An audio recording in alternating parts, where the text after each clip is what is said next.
যুক্তরাষ্ট্রের কঠোর অভিবাসন প্রক্রিয়ায় আজকে গিয়ে দেশে ফিরতে হলো আরও ৩৯ বাংলাদেশিকে।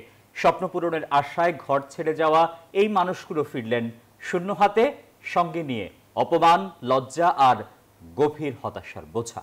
অভিবাসন বিশেষজ্ঞদের মতে সরকারের সতর্কতার পাশাপাশি এজেন্সিগুলোর জবাবদিহিতা নিশ্চিত প্রয়োজন। সেই গল্পই থাকছে মাহমুদ হাসানের রিপোর্টে। আটলান্টিকের ওপারে স্বপ্নের আমেরিকা, উজ্জ্বল ভবিষ্যতের লোভনীয় গল্পে প্রতিদিনই কত স্বপ্ন দেখেন হাজারো তরুণ। মার্কিন মুলুকে গিয়েও কত স্বপ্নেরই না করুণ মৃত্যু।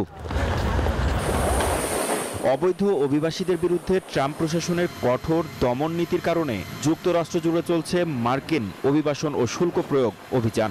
বৈধ কাগজ দেখাতে ব্যর্থ হওয়া এসব অভিবাসন প্রত্যাশীদের জোর করে পাঠানো হচ্ছে নিজ নিজ দেশে।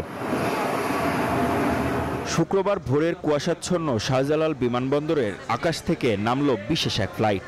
সেই বিশেষ ফ্লাইটেই স্বপ্নের দেশ যুক্তরাষ্ট্র থেকে দেশে ফেরত পাঠানো হয়েছে ৩৯ বাংলাদেশিকে, যাদের স্বপ্ন ছিল স্বপ্নের দেশ আমেরিকায় উন্নত জীবনের, যে স্বপ্ন ভেঙে গেছে নির্মমতায়।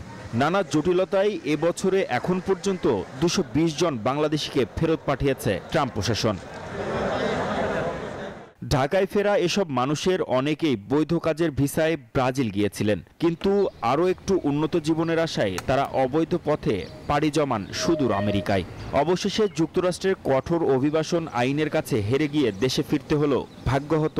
সব মশার বিরুদ্ধে সুরক্ষা দিতে এলো বসুন্ধরা এক্সট্রিম অ্যারোসল, মশার বিরুদ্ধে এক্সট্রিম সুরক্ষা। এসব মানুষকে এভাবে বৈধভাবে অবৈধ হওয়ার পথে ছেড়ে দেওয়া ভীষণ দুর্ভাগ্যজনক এবং দায়িত্বহীনতা বলে মনে করছেন অভিবাসন বিশেষজ্ঞ শরীফুল হাসান। কিন্তু তারা যুক্তরাষ্ট্র যাওয়ার পর যেহেতু তারা অবৈধভাবে অনুপ্রবেশ করেছিল, তাদের আবেদন কিন্তু প্রত্যাখ্যাত হয় এবং ট্রাম্প প্রশাসন তাদের ফেরত পাঠায়। নোয়াখালী, ফেনী, কুমিল্লা এই অঞ্চল থেকে মানুষজনকে যুক্তরাষ্ট্র পাঠানোর লোভ দেখিয়ে ৩০-৩৫-৪০ লাখ টাকা নেওয়া হচ্ছে। নতুন করে ব্রাজিলে কর্মী পাঠানোর ক্ষেত্রে সরকারের সতর্ক হওয়ার পাশাপাশি এজেন্সিগুলোর জবাবদিহিতা নিশ্চিতেরও তাগিদ দেন তিনি। সরকারের সতর্ক হওয়া উচিত যে আসলে তারা কি ব্রাজিলে থাকবে নাকি ব্রাজিল থেকে অন্য দেশগুলোতে চলে যাবে। এজেন্সিগুলো যারা এইভাবে পাঠাচ্ছে আর তাদের আসলে আমি মনে করি জবাবদিহিতার আওতায় আনা উচিত। বিশেষত যারা ভাবছে যে কোনো অনিয়মিত পন্থায় যুক্তরাষ্ট্র বা ইউরোপ চলে যাব, তাদের সবার বোঝা উচিত প্রতিটি দেশ কিন্তু এখন কঠোর হচ্ছে। স্বপ্ন যখন সঠিক পথ হারায় তখন সেই স্বপ্নই জীবনকে ডুবিয়ে দেয় অনিশ্চয়তার অন্ধকারে। অবৈধ অভিবাসন রোধে সচেতনতা এখন সময়ের দাবি।